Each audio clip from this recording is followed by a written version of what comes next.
Plus more credits.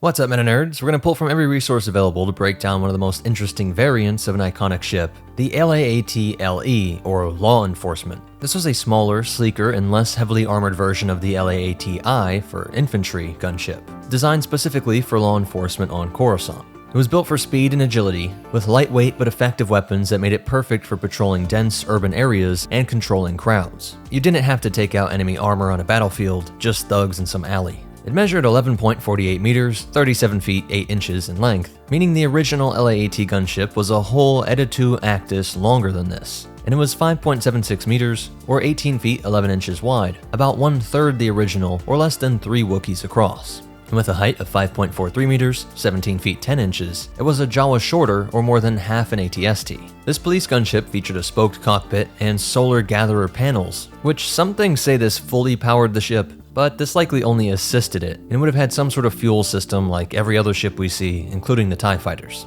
Searchlights were also built in for night operations, or navigating low visibility areas like Coruscant's underworld. Inside, the cockpit has 2 seats, one for the pilot and one for the gunner, with the pilot sitting slightly behind and above the gunner. Entry was through the side hatches, and there was a rear ramp for quick deployment when needed. The patrol transport's main weapons are 2 turret laser cannons, 1 tail laser cannon, and a pair of missile launchers, and it had a troop bay for rapid police deployment. While mainly used by the Coruscant Security Force, Coruscant Guard shock troopers could also get their hands on them when necessary. And after the rise of the Galactic Empire, these gunships continued to serve as patrol and escort craft, sometimes deployed from capital ships. The LAAT LE was built by Santh Corporation and Mathana Heavy Engineering. During the Clone Wars, both human officers and GU series Guardian police droids used it in security operations, along with those shock troopers. Most famously, they were deployed during the search for Ahsoka Tano after her escape from the Republic Center of Military Operations, with Captain Rex, Commander Wolffe, Skywalker, and Plo Koon leading the effort. They were also used to hunt down Fives, the rogue clone trooper who almost exposed Sidious, ultimately cornering him in a lower-level warehouse where he was shot.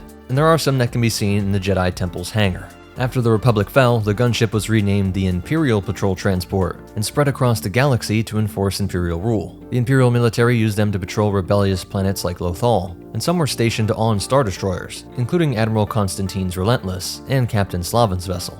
These ships were used for escorting freighters and other Imperial operations, mostly used as a first-line deterrent force in case anything were to pop up. In 14 BBY, a patrol transport deployed a purge trooper to the tomb of McDrull to hunt down Order 66 survivor Cal Kestis. During Thrawn's TIE Defender project, many of these gunships were stationed at an Imperial airfield and used to search for Ezra, Sabine, and a wrecked prototype.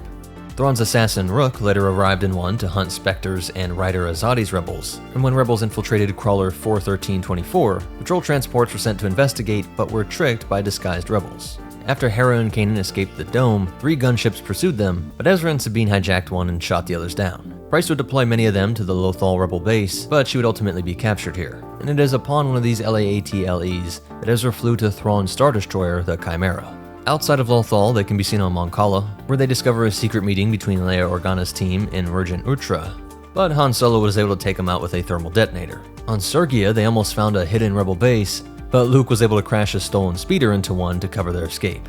Dr. Aphra actually modified one with a hyperdrive and had it for her own personal use. Even after the fall of the Empire, these gunships remained in service. After the Battle of Jakku, they were used both by New Republic and Imperial Remnant forces. In 9 ABY, they were part of Dr. Pen Pershing's arrest on Coruscant and crackdowns on Imperial loyalists at the Santh shipyards on Corellia, where this thing was originally produced. When Grand Admiral Thrawn returned, Imperial patrol transports deployed night troopers for battle on the extragalactic world of Perida. And that's the last we ever see of the LAAT LE. Truly one of the most unique and prolific variants of a craft that was already itself so iconic. And as for behind the scenes facts, there's not much, but there was a LEGO version released in 2014. And after the galactic struggle for freedom, of all the ships, Senator Bail Organa would hop in one of these police gun ships right after the declaration of the New Order, transporting her to a Jedi rendezvous point on Kashyyyk with C-3PO and R2-D2. And a lot of these stats come from Starships and Speeders, and Scum and Villainy. Please hit that like button, it really is the best way to help me out. Subscribe so you don't miss anything, and check out these other videos, I'm sure you'll like them. But most important of all, remember, good designs never die, they just transform, and the Force will be with you always.